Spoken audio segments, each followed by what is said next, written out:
S ನಮಸ್ಕಾರ ವೀಕ್ಷಕರೇ, ಜನನಾಯಕ ಪುಟಿವಾಹಿನಿಯ ಸಮಸ್ತ ವೀಕ್ಷಕ ಬಂಧುವಿಗೆ ಸ್ವಾಗತ. ನಾನು ಹೊನ್ನು ಆತ್ಮೀಯ ಸ್ನೇಹಿತರೆ, ನಮ್ಮ ಸಂಡೂರು ಭಾಗದಲ್ಲಿ ಭಾಳಷ್ಟು ದೇವಸ್ಥಾನಗಳಿದ್ದಾವೆ. ಆದರೂ ಕೂಡ ಇವತ್ತು ಒಂದೊಂದು ದೇವಸ್ಥಾನದಲ್ಲಿ ಕೂಡ ಒಂದೊಂದು ವಿಶೇಷತೆ ಇರುತ್ತೆ. ಆದರೆ ವಿಶೇಷವಾಗಿ ಇವತ್ತು ತಾವು ದೃಶ್ಯದಲ್ಲಿ ಕಾಣ್ಬೋದು, ಇದು ತಾಯಮ್ಮ ದೇವಸ್ಥಾನ. ಬಹುಶಃ ಭಾಳಷ್ಟು ಇತಿಹಾಸ ಇರ್ತಕ್ಕಂಥ ಈ ದೇವಸ್ಥಾನ.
ಕೌಲೇರ್ ನಾಗರಾಜ್ ಅವರು ಬಹುಶಃ ಬಯಲಾಟದ ರಂಗ ಕಲಾವಿದರು.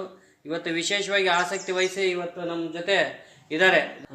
ಕಂಪ್ಲೀಟ್ ಎಮ್ಮನ ಮೇಲೆ ಭಾರಿ ದೈವ ಭಕ್ತಿ ಜಾಸ್ತಿ. ನಾವು ಏನು ಇಲ್ಲಿ ಬಂದಾಗ ನಮ್ಗೆ ಏನೂ ಇದ್ದಿಲ್ಲ. ಇಲ್ಲಿ ಬಂದಾಗ್ಲಿಂದಾನೆ ಎಮ್ಮನ ಬೆಳಗ್ಲಿಂದಾನೆ ನಮ್ಮ ಹಾಸನ ಕಾಲದ 16ನೇ ವಾರ್ಡ್ನಾಗ ಏನಂತ ಇರೋಂಥ ಜನರೆಲ್ಲರೂ ಒಳ್ಳೆ ಸುರಕ್ಷಿತವಾಗಿ ಕೊರೋನಾ ಬಂದಾಗ ಕೂಡ ಒಬ್ಬರಿಗೆ ಏನು ಎಫೆಕ್ಟ್ ಆಗ್ಲಂಗ ಅಷ್ಟರ ಮಟ್ಟಿಗೆ ಕಾಪಾಡ್ಕೊಂಡು ಬಂದಿರೋದಂತ ನಮ್ಮ ತಾಯಮ್ಮನೆ.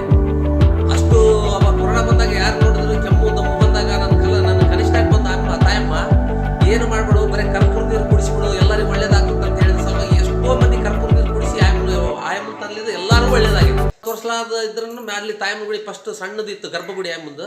ಆ ಉದ್ಭವಿಸಿದಂಥದ್ದು ಅದು ರೋಡಿಗೆ ಐತೆ ಅಂತೇಳಿ ಅದು ಹೊಡೆದು ಬಿಟ್ರು. ಗೌರ್ಮೆಂಟ್ ಆದೇಶದಿಂದ ಅದು ಒಡೆ ಬಡ್ದುಬಿಟ್ರು. ಆಮೇಲೆ MP MLAರನ್ನ ಕಂಡು ಕೇಳಿದಾಗ, ಇಲ್ಲ ನಿಮಗೆ ನಿಮ್ಮೊಂದು ಗುಡಿ ಕಟ್ಟೆ ಕೊಡ್ತೀನಿ ನಾನು, ನಿಮ್ಮ ಆಯಮ್ಮಂದು ಹೆಸರು ಉಳಿಸ್ತೀನಿ ಅಂತೇಳಿ ಅವರೇ ಇದು ಮಾಡಿಕೊಟ್ಟಿದ್ದಂಥ ಗುಡಿ ಅವರು.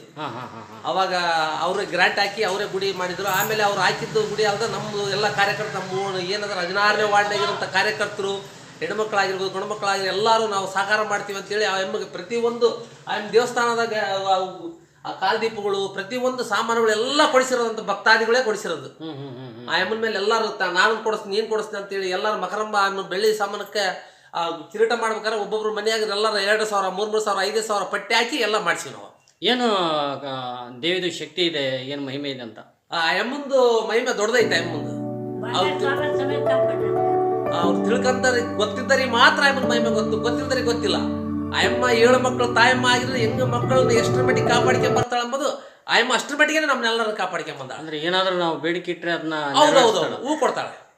ಹೂವು ನೀವು ಏನಾನ ಆಗದಿದ್ರೆ ಆಗ್ತಂತಾಳೆ, ಆಗ್ಲಿದ್ರೆ ಆಗೋದಿಲ್ಲ ಅಂತೇಳಿ ಬೇಸ್ ಡೈರೆಕ್ಟ್ ಆಗಿ ಒಳ್ಳೇದಾಗಿದ್ರೆ ಎಡ ಕೊಡ್ತಾಳೆ, ಒಳ್ಳೇದಾಗ್ತಾವ ಬಲ ಕೊಡ್ತಾಳೆ.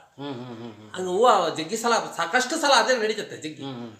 ಏನು ಇವತ್ತು ಕೌಲೇರ್ ನಾಗರಾಜ್ ಅವರು ಬಯಲಾಟದ ಕಲಾವಿದರು. ಬಹುಶಃ ಇವತ್ತು ಇಂಥ ದೇವಸ್ಥಾನಗಳು ಕೂಡ ಸಂಡೂರು ಭಾಗದಲ್ಲಿ ಕಾಣ್ತಾ ಇದೆ. ಆದ್ರೂ ಕೂಡ ಇವತ್ತು ಪೂಜೆ ಪುರಸ್ಕಾರ ಬಹಳಷ್ಟು ಹೆಣ್ಮಕ್ಳು ಬರ್ತಾ ಇದ್ದಾರೆ.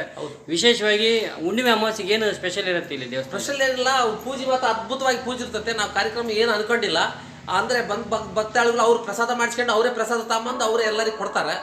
ನಾವು ಇನ್ನ ಏನು ಪ್ರಸಾದ ಆಯಮಲಿಂದ ಏನು ಮಾಡ್ಬೇಕಿಲ್ಲ. ಆಮೇಲೆ ಉಗಾದಿಗೆ ದಸರಾಕ್ಕೆ ಪುರಾಣ ಅಂತೂ ಫುಲ್ಲು 9 ದಿವಸ ಪುರಾಣ ಫುಲ್ ಇರ್ತದೆ. ಅವಾಗ ಊಟ ಅರೇಂಜ್ಮೆಂಟ್ ಎಲ್ಲ ಇರ್ತದೆ. ಏನು ಚೆನ್ನಾಗಿ ಕಾಪಾಡ್ಕೊಂಡು ಬರ್ತಾ ಅಷ್ಟೇ ನಮ್ಗೆ ಸಾಕು. ಈ ಗರ್ಭಗುಡಿ ಮೊದ್ಲು ಹೆಂಗಿತ್ತಮ್ಮ? ಚಿಕ್ಕದಿತ್ತ ಏನ? ಚಿಕ್ಕದ ಅನ್ನೋದಲ್ಲ, ಬರೀ ಮೈದಾನ ಇತ್ತು. ನಾನೇ ಬೇಡ ಅಂದಿದ್ದೆ, ನಮ್ಮ ಮನೆ ಎದುರಿಗೆ ಬೇಡ ಅಂದಿದ್ದೆ. ಆಯಮ್ಮ ನಾನು ಬಂದು ಇಲ್ಲೇ ಕುಂದ್ರದಂತ ಇಲ್ಲೇ ಬಂದು ಕುಂತಾಳ. ಏನು ಇದ್ದಲ್ರಿ, ಮೈದಾನ ಇತ್ತು. ಎಲ್ಲರೂ ಸಪೋರ್ಟ್ ಆಗಿ ಎಲ್ಲರೂ ಧನ ಸಹಾಯ ಮಾಡಿ ಎಲ್ಲ ಮಾಡ್ಯಾರ. ಏನ ಅಯ್ಯಮ್ಮ ಭಕ್ತಿ ಕೊಟ್ಟು ನಮಗೆ ಆಡಿಸ್ತದಾಳ. ಮಗ್ಗ ಅಯ್ಯಮ್ಮನ ಅಕ್ಕ ತಮ್ಮನ್ನ ನನ್ನ ಮಗ ಮಗಳು ಅಕ್ಕ ತಮ್ಮ ಅವರು ಆ ಅಮ್ಮನ ಬೇಡಿಕೆ ಕರ್ಕೊಂಡಾಳ ಮಾಡಿಸ್ಕೊಂಡಾಳ. ಎಷ್ಟು ವರ್ಷದಿಂದ ಮಾಡ್ತಾ ಇದ್ರಮ್ಮ ಪೂಜೆ? ಈಗ 6 ವರ್ಷ. 6 ವರ್ಷದ 6 ವರ್ಷದ 6 ವರ್ಷ ಮಾಡ 6 ವರ್ಷದ ಮಾಡತ್ತೆ. ಈ ಅಮ್ಮ ಪ್ರತಿ ತಿಂಗಳ ಈ ಅಮ್ಮ ಡಬ್ಬಿಗೆ 1,000 ರೂಪಾಯಿ ಆಗ್ತಾಳೆ ಅಮ್ಮನ ಪಿಂಚಣ್ಯಾಗ. ಮಾಡ್ದಂಗೆಲ್ಲ ನಮಗೇನು ತೊಂದರೆ ಏನು ಕೊಟ್ಟಲ್ಲ, ಉಣ್ಣಾಕ ಉಡಾಕ ನಮಗೆ ದಾರಿ ಕೊಟ್ಟಾಳ. ಅಮ್ಮನ್ನೇ ಪೂಜೆ ಮಾಡಿದ್ರೆ ನಮ್ಮ ಒಟ್ಟಿಗೆ ಬಟ್ಟಿಗೆ ಏನು ತಾಕತ್ತಿಲ್ಲ ಸರ್. ಜೀವನ ಜರುಗಿಸ್ತಾಳೆ, ಎಲ್ಲ ಬೇಕು ನೋಡ್ಕೊಂಬರ್ತಾಳೆ. ಎಲ್ಲ ಭಕ್ತರು ಬಂಗಾರ ಬೇಳೆ ಇಲ್ಲಿಗೆ 6-7 ವರ್ಷ ಕುಂತಾರೆ. ಬಂಗಾರ ಬೇಳೆ ಎಲ್ಲ ಇವರು ಬಂಗಾರ ಸಾಮಾನು ಮಾಡೋ ಗೋಡ್ ಮಾಡ ಎಲ್ಲ ಕೊಟ್ಟಾರ ಸರ್. ಏನು ಎಲ್ಲ ಸವಲತ್ತು ಐತೆ. ಬೇಳೆ ತೊಟ್ಲ, ತೆಂಗಿನಕಾಯಿ ಎಲ್ಲ ಸವಲತ್ತು ಮಾಡ್ತಾರೆ. ತಾಯಿಗೆ ಆಕೆ ಎಲ್ಲ ಜೇತಿ ಏನೋ ಬಂದು 6 ವರ್ಷ ಆಗಿಲ್ಲ, ಬೇಳೆ ಬಂಗಾರ ಮಕರಂಬ ಎಲ್ಲ